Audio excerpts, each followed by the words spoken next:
सुप्रभात बच्चों। आज का दिनांक है हमारा 18 सितंबर 2020 और दिन हमारा है शुक्रवार। तो आज हम फिर से एक बार हिंदी पढ़ने वाले हैं। कल सब ने बहुत अच्छे से वीडियो बनाकर भेजा पोयम का, क्वेश्चन आंसर का। लगभग सभी बच्चों को कविता पाठ हो चुकी है। तो आज हम नया अध्याय शुरू करते हैं और ये अध्याय का नाम है धूर्त मित्र। Okay, page number 47। So students, तो बच्चों आज हम यह कहानी पढ़ने वाले हैं, एक बटेर की और एक कौवे की। ओके, तो आज अच्छे से ये कहानी को आप लोग सुनिए। और सबसे पहले इसमें का हम कठिन शब्द देखते हैं, यानी शब्दार्थ देखते हैं। सो बच्चों, ये हमारा है शब्दार्थ, यानी शब्द का अर्थ। मित्रता, मित्रता मीन्स दोस्ती। निर्णय, निर्णय मीन्स फैसला। विश्राम, विश्राम मीन्स आराम। चेतावनी देना, होशियार करना। क्रोध, क्रोध मीन्स गुस्सा। तुरंत मीन्स फौरन, तुरंत मीन्स फौरन। फलस्वरूप मीन्स परिणाम स्वरूप। भुगतना मीन्स सहन करना। अक्सर मीन्स कभी कभी। नज़दीक मीन्स पास। स्वादिष्ट मीन्स बहुत अच्छा या जायकेदार। ओके, शीघ्र मीन्स जल्दी। शक्ति मीन्स ताकत। निर्दोष मीन्स दोष रहित, जिसकी गलती न हो। धूर्त, धूर्त मीन्स मक्कार।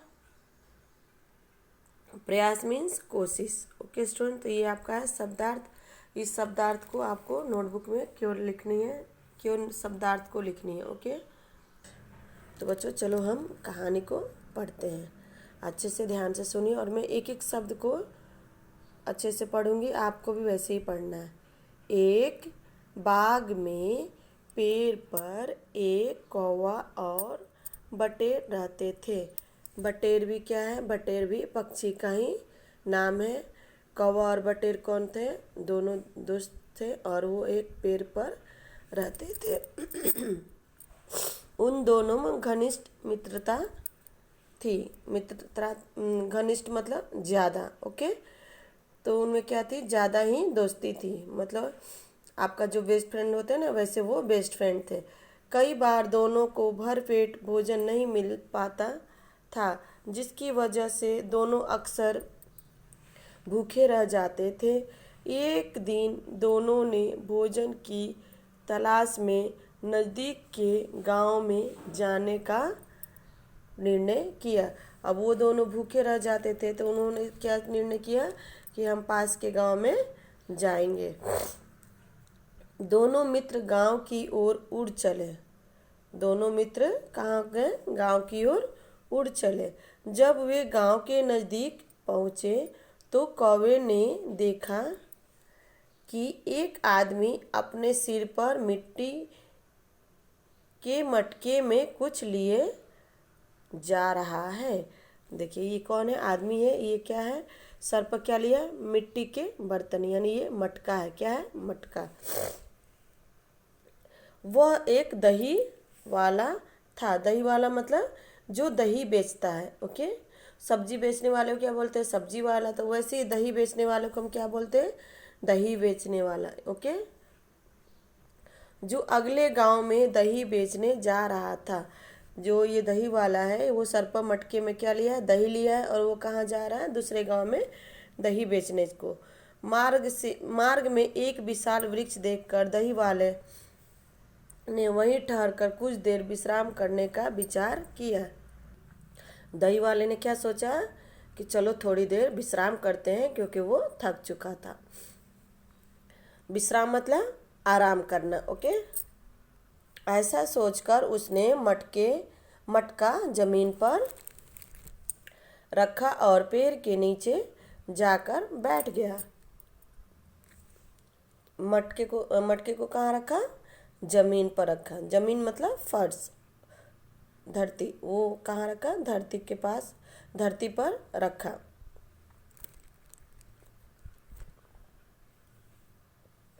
और पेड़ के नीचे जाकर बैठ गया। और पेड़ है, वहाँ पर एक पेड़ था, वो क्या किया, पेड़ के नीचे बैठकर आराम करने के लिए बैठ गया। क्यों? क्योंकि पेड़ हमें छाँव देती है, ठंडी ठंडी हवा देती है। इसलिए उसने क्या किया, मटके को बाजू में ज़मीन पर रखा और पेड़ के नीचे बैठ गया। कौवा और बटेर भी भोजन की तलाश में उड़ते उड़ते थककर उसी पेड़ की एक डाल पर जा बैठे। और कौवा और बटेर भी क्या किया, अपने भोजन की तलाश में उड़ते उड़ते उसी पेड़ पर जा बैठे जहाँ जिस पेड़ के नीचे दही वाला बैठा था। दही वाले ने अपने मटके को कपड़े से ढका नहीं था, केवल मटके के मुंह पर एक तस्तरी रखी थी। तस्तरी मतलब प्लेट। ओके, तो कपड़े को मटके जो मटका था उसको उसने कपड़े से नहीं ढका था, उसने क्या किया था, उसने एक तस्तरी से ढका था। तस्तरी मतलब एक ढक्कन, जो एक प्लेट होता है उस प्लेट से उसने ढका था। कौवे ने मटके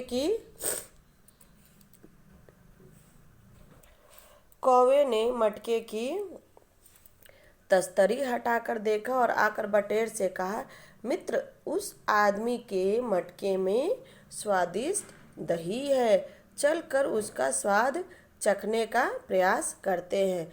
यानी कि कौवे ने क्या किया, जो तस्तरी था यानी जो प्लेट था मटके को ढका हुआ, उसको हटाकर देखा तो उसमें क्या दिखा, कि उसको दही दिखा। तो कौवे ने क्या किया, आकर अपने बटेर से बोलता है, अपने दोस्त से, कि मित्र, उसमें क्या रखा है, बहुत ही स्वादिष्ट दही है। स्वादिष्ट मतलब बहुत ही टेस्टी दही है, चलो उसको हम चखते हैं। देखिए, ये बटेर पक्षी है और ये कौवा है। परंतु हम ऐसा कैसे कर सकते हैं, बटेर ने पूछा। अब बटेर क्या बोल रहा है कि हम ऐसा कैसे कर सकते हैं, वो तो ढका हुआ है और वो किसके पास है, दही वाले के पास है ना। कौवे ने कहा, बस तुम देखते जाओ, मैं झट से मटके के पास जाऊंगा और अपनी चोंच में दही भरकर झट से उड़ जाऊंगा। चोंच मतलब जो कौवे का मुंह होती है ना, आगे निकला हुआ, उसको हम क्या बोलते हैं, चोंच बोलते हैं। ओके, ऐसा कहते ही कौवे ने जैसा कहा था वैसा ही किया। उसे मीठे दही का स्वाद बहुत पसंद आया, इसलिए वह बार बार दही का स्वाद चखने के लिए मटके के पास जाने लगा। स्वाद मतलब टेस्ट, चखना मतलब खाकर, टेस्ट चखने मतलब खाना। ओके, इसी बीच दही वाले की आंख खुल गई। उसने तस्तरी उठाकर मटके के मुंह पर रखी और मटका सिर पर रखकर चल दिया। बटेर बोला, मित्र, अब तुम दोबारा ऐसा मत करो। यदि दही वाले ने तुम्हें देख लिया तो वह तुम्हें पकड़ लेगा। नहीं नहीं, वह मुझे नहीं देख पाएगा। मैं मटके के पास उसके पीछे से जाऊंगा। बटेर कौवे को लगातार चेतावनी दे रहा था, परंतु कौवे बटेर की एक न सुनी और लगातार दही खाने लगा। यानी कि जो कौवा गलत काम कर रहा था कि दही वाले के दही से बार बार वो दही खा रहा था, तो ये जो गलत काम कर रहा था तो उसको जो बटेर उसका दोस्त था वो उसको रोक रहा था कि यह काम तुम मत करो। फिर भी कौवा उसकी बात नहीं सुनता था और वो लगातार दही खाने लगा। शीघ्र ही दही वाला उस घर के पास पहुंच गया जहां उसे वह दही देना था। अब जो दही वाले ने दही बेचने के लिए दही लेकर आया था वो कहाँ गया, जल्दी पहुंचा जहां उसे दही देना था, उस घर के पास वो पहुंच गया। जब दही वाले ने मटका जमीन पर रखा तो उसने देखा कि मटका लगभग खाली हो चुका था। अब वो जब मटका जमीन पर रखा तो उसने देखा कि दही तो उसमें बहुत ही कम थी, मतलब बहुत खाली हो चुकी थी। उसमें थोड़ा सा ही दही बचा था और उसने इधर उधर देखा। इधर उधर देखने पर पाया कि एक कौवा और बटेर दीवार पर बैठे हुए हैं। कौवे की दही से सनी चोंच देखते ही दही वाला समझ गया कि यह सारा दही कौवे ने ही खाया है। अब बच्चों जो आपका ये था क्या बोलते हैं दही वाला था, जब उसको दही कम दिखा तो वो क्या सोचा कि मेरा दही किसने खाया, इसमें तो दही बहुत ही कम है। तो जो इधर उधर उसने देखा तो उसने देखा कि कौवा और बटेर पास में ही खिड़की पर बैठे हुए थे। तो और जो कौवे की चोंच थी वो क्या था, दही उसकी चोंच पर दही लगा था, जिसके कारण दही वाले को समझ में आ गया कि उसका दही किसने खाया, कौवे ने खाया है। क्रोध में दही वाला ने एक पत्थर उठाया और पूरी शक्ति से कौवे की तरफ फेंक दिया। अब दही वाले को गुस्सा आया ना कि उसका दही उसने खा ले, तो उसने क्या किया, एक पत्थर उठाया और पूरी ताकत से उसने दही वाले ने कौवे की तरफ फेंक दिया। यह देखते ही कौवा तुरंत उड़ गया और पत्थर कौवे के न लगकर मासूम और निर्दोष बटेर को जा लगा। कौवा बहुत चालाक था, वो देखते ही पत्थर उड़ गया और वो जो बटेर था उसको वो पत्थर लग गया।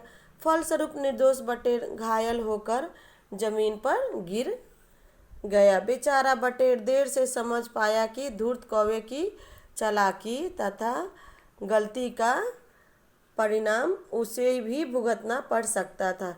अब बेचारा जो बटेर था, बटेर पक्षी, वो समझ गया कि अगर हम किसी गलत संगत के साथ रहते हैं, यानी किसी गलत व्यक्ति के साथ रहते हैं, गलत दोस्त के साथ रहते हैं, तो उसकी भी गलती की सज़ा हमें भी भुगतना पड़ सकता है। ओके स्टूडेंट्स, तो चलो देखते हैं इसका हमें शिक्षा क्या मिलती है इस कविता से।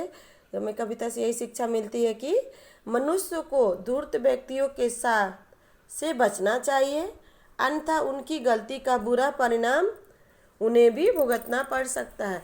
तो बच्चों इस कहानी से हमें ये शिक्षा मिलती है कि कोई भी गलत काम कर रहा हो तो उसका साथ हमें नहीं देना चाहिए और उसके साथ भी हमें नहीं रहना चाहिए और उस गलत लोगों से हमें दूर रहना चाहिए। नहीं तो अगर आप गलत लोगों से दूर नहीं रहोगे तो जैसे बटेर का हुआ वैसे हमारा भी हो सकता है। तो बच्चों ये जो आपका धूर्त मित्र था उसमें आपको धूर्त मित्र का जो स्टोरी है, जो कहानी है, उसको आपको सुंदर सा एक पेज ही आपको नोटबुक में राइट करनी है। एक पेज, 2 पेज नहीं करना है, बट हैंड राइटिंग गुड होनी चाहिए, सुंदर होनी चाहिए, क्योंकि दे रहे हैं लिखने के लिए इसलिए कि आपकी अक्षर में सुधार हो। और आप जो अक्षर लिखते हो बच्चों, तो जब एक शब्द आपने लिखा तो उसमें थोड़ी सी आपकी गैप होनी चाहिए। बहुत सारे बच्चे क्या कर रहे हैं, सब एक में एक टच करके लिख रहे हैं, तो हमें भी चेक करने में, सेंटेंस को पढ़ने में बहुत ही परेशानी होती है।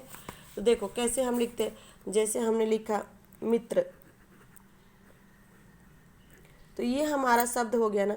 तभी कम से कम आपको आधा इंच की दूरी होनी चाहिए। मैं फर्स्ट स्टैंडर्ड में अपने क्लास के सभी बच्चों को समझाई कि अगर हमें हैंड राइटिंग नहीं समझ में आ रही तो हमें इसकी माप लेनी है और तब हमें यहाँ पर ऐसे जहाँ हमारी फिंगर आई वहाँ पर रखकर फिर हमें दूसरा शब्द को राइट करना है ऐसे।